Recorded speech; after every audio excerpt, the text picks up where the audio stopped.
Besaran gaji PNS hingga jaminan pensiun, juga skema pangkat dan golongan. Profesi sebagai pegawai negeri sipil atau PNS masih menjadi idola anak muda zaman sekarang. Ada banyak alasan mengapa profesi abdi negara ini jadi idaman. Salah satunya adalah kepastian pendapatan bulanan dan jaminan pensiun pada masa tua. Gaji pokok ASN beserta tunjangannya sendiri sangat bergantung pada pangkat dan golongan PNS. Sementara pangkat golongan PNS sendiri dibedakan dari tingkat pendidikan dan masa kerja. Lalu bagaimana sebenarnya penentuan pangkat golongan PNS beserta jenjang karirnya? Dikutip dari Peraturan Kepala BKN Nomor 35 Tahun 2011 tentang Pedoman Penyusunan Karir PNS, pangkat golongan PNS disusun berdasarkan prinsip kepastian, profesionalisme, dan transparan. Struktur birokrasi pada ASN ini dibagi berdasarkan pangkat dan golongan PNS. Di dalam karir abdi negara, pangkat golongan PNS ini sangat dipengaruhi oleh waktu lamanya mengabdi, diklat jabatan yang pernah diikuti, kompetensi, pendidikan, serta prestasi dari PNS yang bersangkutan. Ada 3 kenaikan pangkat dalam organisasi ASN, yaitu kenaikan pangkat reguler setiap 4 tahun, kenaikan pangkat pilihan jabatan fungsional, dan kenaikan pangkat jabatan struktural. Khusus untuk diklat jabatan harus diikuti PNS untuk diangkat dalam jabatan untuk meningkatkan keterampilan dan keahlian di bidang tugasnya. Jenis-jenis diklat yang ada pada PNS, diklat jabatan fungsional dan diklat jabatan struktural. Golongan PNS dalam struktur pakem PNS, ada 4 golongan dalam pembagian jenjang pangkat golongan PNS, antara lain golongan 1, 2, 3, dan 4. Golongan ini yang kemudian berpengaruh pada besaran gaji dan tunjangan yang diterima. Golongan 1 merupakan level terendah dalam struktur birokrasi PNS. Umumnya PNS di golongan 1 berasal dari lulusan SD sampai dengan SMP. Lalu golongan 2 yang diisi PNS yang memiliki kualifikasi pendidikan SMA hingga D3. Lalu golongan 3 yang diperuntukkan bagi lulusan S1 atau setara D4 hingga S3.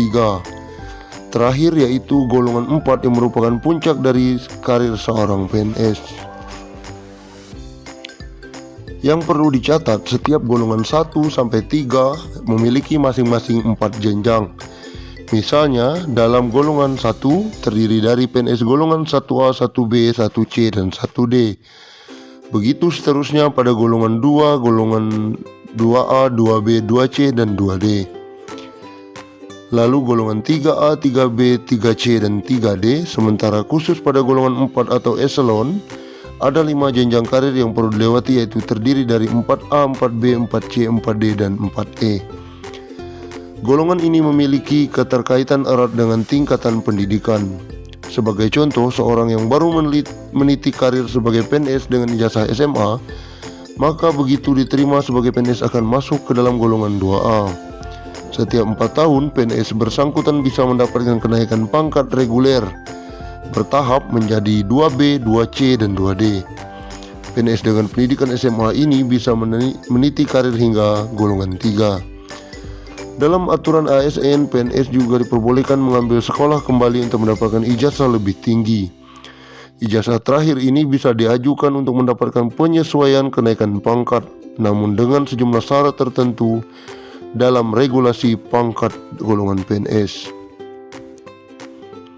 Pejabat pembina kepegawaian pusat dan daerah dapat menyusun dan menetapkan 2 atau 3 kategori jabatan setiap eselon untuk alur karir dalam jabatan struktural yang meliputi jabatan pemula, jabatan pengembangan, dan jabatan pemantapan. Sebagai contoh, jabatan struktural di lingkungan Badan Kepegawaian Daerah Kabupaten Kota terdiri dari Sekretaris BKD, Kepala Bidang Perencanaan dan Pengadaan PNS, Kepala Bidang Mutasi, Kepala Bidang Pengembangan Pegawai, dan Kepala Bidang Informasi Kepegawaian. Dari jabatan struktural sebagaimana tersebut di atas, setelah dievaluasi, jabatan dihasilkan nilai dan kelas jabatan. Berdasarkan nilai dan kelas jabatan tersebut disusun kategori jabatan kepala bidang informasi kepegawaian merupakan kategori jabatan pemula. Kepala bidang perencanaan dan pengadaan PNS, kepala bidang mutasi, dan kepala bidang pengembangan pegawai merupakan kategori jabatan pengembangan. Kemudian sekretaris BKD merupakan jabatan pemantapan. Untuk memperkaya pengalaman jabatan PNS, maka seorang PNS sebelum dipromosikan dalam jabatan yang lebih tinggi dapat terlebih dahulu menduduki 2 atau 3 kategori jabatan. Sebagai contoh, untuk dipromosikan dalam jabatan kepala badan kepegawaian daerah, kabupaten, kota, maka ada syarat alur yang bisa dipilih. Pertama, dengan kategori 2 jabatan, PNS terlebih dahulu menduduki kepala bidang informasi kepegawaian dan sekretaris BKD. Lalu jalur dengan melalui 3 kategori jabatan, di mana PNS terlebih dahulu menduduki kepala bidang informasi kepegawaian, kepala bidang perencanaan dan pengadaan PNS, dan sekretaris BKD. Untuk pejabat eselon 2 ke atas, dimungkinkan perpindahan di antara satuan organisasi di lingkungan instansi pusat dan daerah tanpa melalui kategori jabatan. Berdasarkan peraturan pemerintah nomor 15 tahun 2019, besaran gaji pokok PNS berjenjang sesuai golongan, lama, dan masa kerja. Kendati demikian, PNS juga mendapatkan sejumlah tunjangan. Setiap PNS memiliki tunjangan yang berbeda-beda, ini tergantung dari masa kerja, instansi, serta jabatan yang diemban baik struktural maupun fungsional. Tunjangan yang bisa didapat PNS antara lain tunjangan keluarga, tunjangan anak, tunjangan kemahalan, dan tunjangan perwakilan, tunjangan jabatan, tunjangan kinerja, dan sebagainya. Selain itu, diketahui saat masih berstatus CPNS, gaji yang diterima baru 80% yang belum sepenuhnya menerima gaji. Golongan 1, tamatan SD hingga SMP, 1.500.000 hingga 2.680.000. Golongan 2 dari 2 juta rupiah hingga 3.800.000 rupiah. Golongan 3 dari 2.500.000 rupiah hingga 4.700.000 rupiah. Golongan 4 dari 3.044.000 rupiah hingga 5.900.000 rupiah. Masih berdasarkan pangkat golongan PNS, batas usia pensiun bagi PNS diatur oleh Badan Kepegawaian Negara, di mana batas purna tugas ditetapkan 58 tahun untuk pejabat administrasi. Sementara bagi pejabat pimpinan tinggi, pejabat madya, batas usia maksimum yakni 60 tahun.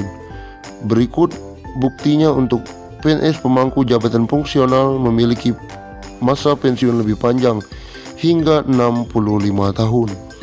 Hal ini diatur dalam Surat Kepala BKN nomor K.26 garis penghubung 30 garis miring P.119 garis penghubung 2 garis miring 99 tertanggal 3 Oktober 2017 tentang batas usia bagi PNS yang memegang jabatan fungsional dan pangkat golongan PNS.